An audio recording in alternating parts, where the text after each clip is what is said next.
Terima kasih pemirsa, Anda masih bersama kami di Liputan Metropolis Malam. Orang tua dari Rifki Rivaldi, pelajar SMP yang menjadi korban perampokan, hadir dalam rekonstruksi yang dilakukan oleh Polres Oku Timur. Usai hadiri kegiatan tersebut, orang tua Rifki harapkan tersangka dihukum mati. Adegan kedua, lalu tersangka. Rekonstruksi pembunuhan terhadap Rifki Rivaldi, pelajar SMP yang ditemukan tewas di aliran anak Sungai Komering dengan tangan dan kaki terikat, direkonstruksi polisi. Dalam rekonstruksi diawali dengan pertemuan korban dan tersangka di lapak dagangan Duku milik tersangka di Pasar Gumawang, Kecamatan Belitang, Oku Timur.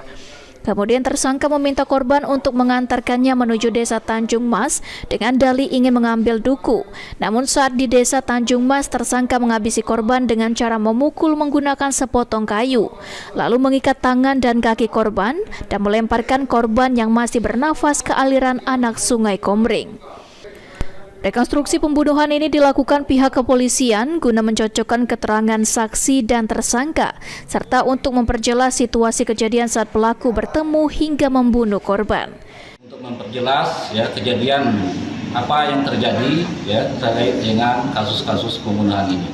Kemudian untuk kita melihat lagi keterangan dari tersangka, mencocokkan keterangan tersangka dengan saksi-saksi.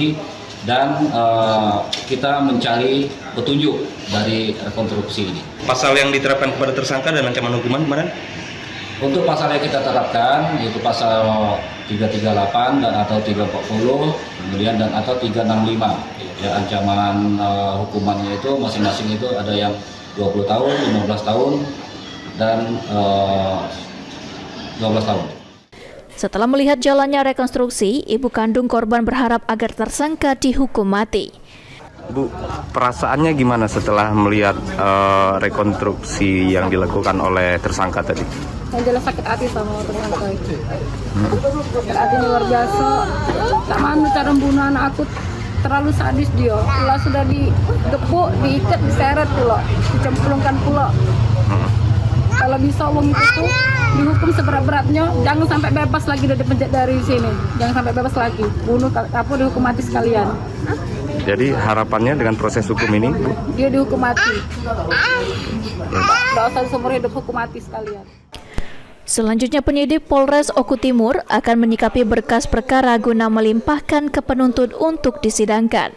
Elvandri Jeffriyadi, PAL TV.